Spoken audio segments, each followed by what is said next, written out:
de vista profissional, o que mais me impactou foi ser demitida porque tive filho. Mas eu tinha certeza que eu ia sair do outro lado melhor. E isso aconteceu.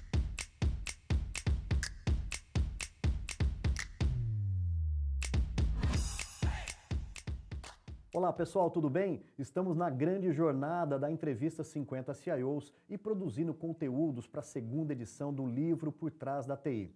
E eu tenho a honra de poder receber aqui no nosso programa e também numa bela visita que tivemos aqui na NetGlobe, a Ione de Almeida Coco. Ione, que alegria te receber e bater um grande papo com você, falando um pouquinho da sua história. Seja bem-vinda. Muito obrigada.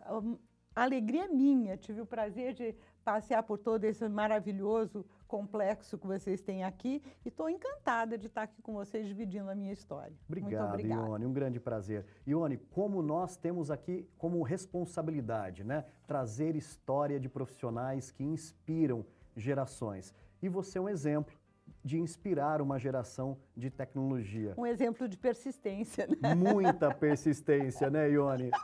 Então, eu sou de um tempo que a gente não tinha ainda faculdade de tecnologia. Então, ou você fazia engenharia ou fazia matemática ou física. Eu fiz física e entrei pela carreira acadêmica, fiz mestrado em projeto de reator nuclear, mas mesmo naquele momento da minha defesa de tese, eu pensei que eu não queria ter um único empregador na minha vida. Então, minha tese era toda baseada já em computadores e eu desenvolvi um algoritmo inédito no mundo. Imagina, algoritmo há mais de 40 anos atrás. E aí eu decidi que eu ia para a área de computação.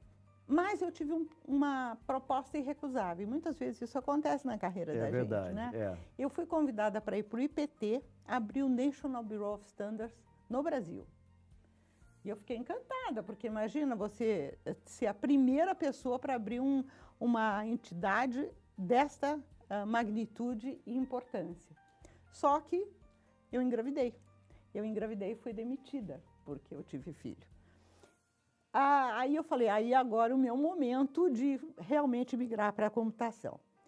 Buscando anúncios de jornal, num jornal de grande circulação, eu achei um anúncio de programadora Fortran, eu já tinha mestrado. Aí fui fazer uma entrevista e a pessoa falou assim para mim, mas como assim, você quer ser programadora já tendo mestrado, etc? Eu falei, desculpa, eu preciso trabalhar. Seu filho já nasceu, tá aí muito bem, obrigada. Ela falou assim, olha, se você vier para cá, eu ponho na carteira do trabalho o que você quiser.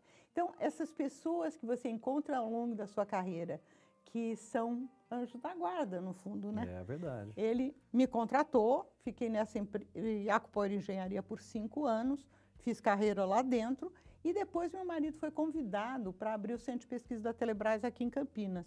Aí nós decidimos, já tínhamos nosso filho com já uma criança, 2 anos e meio, 3 anos, aí nós decidimos mudar para Campinas.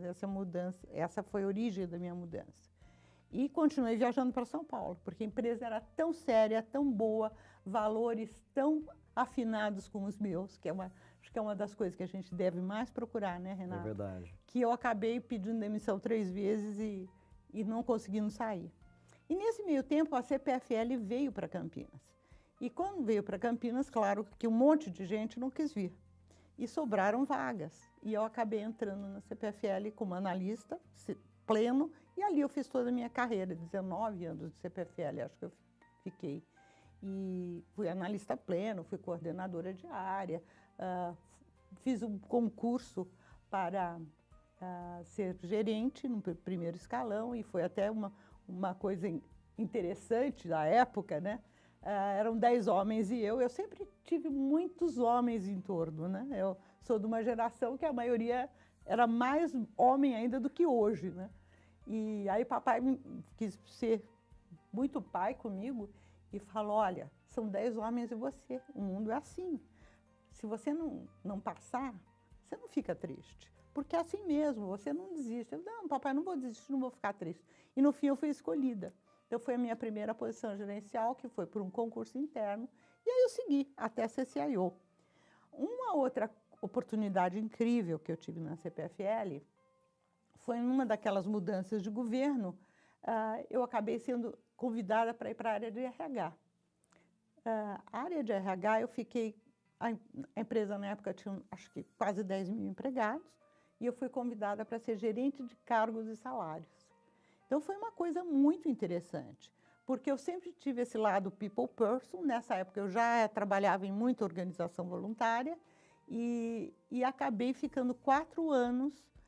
Eu lembro que o gerente que me convidou, eu falei, eu não sou de RH, não conheço nada disso. Ele dizia assim, você tem uma boa equipe, você tendo uma boa equipe, você é gerente hoje. Você tem que pôr na sua cabeça que você é gerente.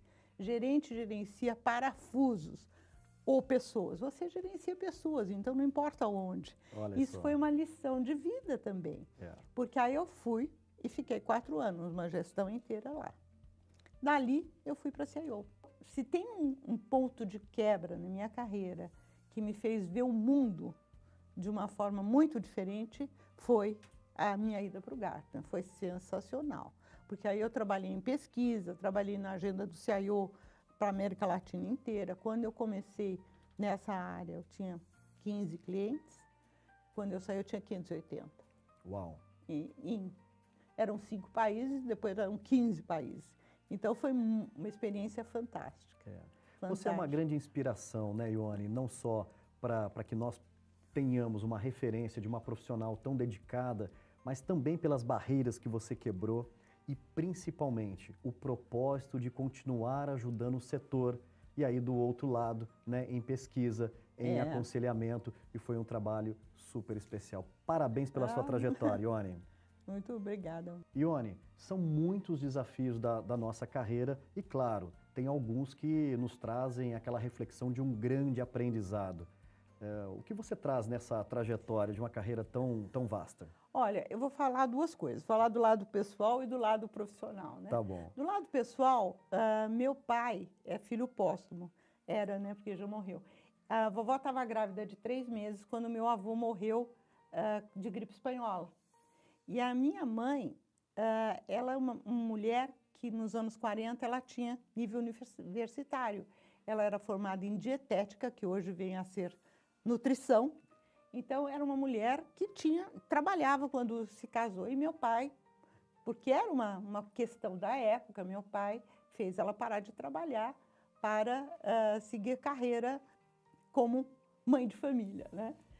Isso eu acho que me impactou muito, como eu e minhas irmãs, principalmente, como vontade de ser profissional. E papai, como eu sou mais velha, eles foram viajar para a Europa, acho que nos anos 60, eu tinha 15 anos, ele me chamou num quarto, me mostrou todos os investimentos que ele tinha, todas as dívidas e disse, olha, se eu faltar, você é responsável pela família. Então eu brinco que eu sou um trator, botou problema na minha frente e eu tento resolver, porque isso acaba ficando, de alguma maneira, no seu DNA, vamos dizer assim, fica marcado, né? Então, eu acho que do ponto de vista pessoal, eu sou uma pessoa que enfrenta muita coisa, até mais do que eu deveria. Do ponto de vista profissional, o que mais me impactou foi ser demitida porque tive filho. Porque, na verdade, eu jamais esperava que, por ser mãe, todo mundo nasceu de uma barriga, né? Por ser mãe, eu ia ser penalizada. Mas eu lembrava do meu avô. Meu avô falava assim, não há mal que para mim não venha. Fiquei muito chocada, eu precisava muito de dinheiro na época. Nós tínhamos acabado de comprar um apartamento novo, o salário de um de nós dois ia direto para o apartamento, aí não teria dinheiro para comer. Então, isso me impactou muito. Mas eu tinha certeza que eu ia sair do outro lado melhor. E isso aconteceu, porque aí eu fui para a Iacpor, uma empresa muito séria, com valores muito íntegros, uma empresa finlandesa com grande base da Suécia, que tratava profissionais como profissionais, e não pelo gênero. Eu era a única mulher de nível universitário e nunca senti discriminação, nunca. Que história incrível. Ione de Almeida Coco, que bate-papo incrível, estou inspirado aqui junto com você e chegou a hora de nós deixarmos uma mensagem para as novas gerações que estão avaliando tecnologia, avaliando as suas profissões. Qual a mensagem que nós deixamos para esses jovens? Primeiro que tecnologia não é uma coisa só, né? A gente tem hoje um leque de coisas bacanas para fazer. Você tem desde desenvolvimento de aplicação, helpdesk, wearable, né? Sim. dados, o que for. E é uma geração de pessoas ansiosas. Eu sou muito ansiosa. Se você é um jovem que tem essa ansiedade, que tem o nosso momento atual, Sim. tecnologia para você. Por que você não vai ter 2 dias iguais, um dia diferente do outro? E outra coisa, você pode ir passando por todas essas áreas, desde games até as coisas mais tradicionais, e você vai estar sempre sendo motivado por novidades. Não tem outra opção. Não é porque o mercado de trabalho é o melhor que tem hoje, não. É porque é o mais divertido para se trabalhar. Que legal. Ione de Almeida Coco, um prazer. Obrigado por esse grande bate-papo e deixar um pouquinho dessa história linda, narrada, registrada e disponível para que a gente possa... Um super prazer estar aqui com vocês, uma delícia esse nosso bate-papo, e eu é que agradeço. Muito obrigada. Muito obrigado, Ione.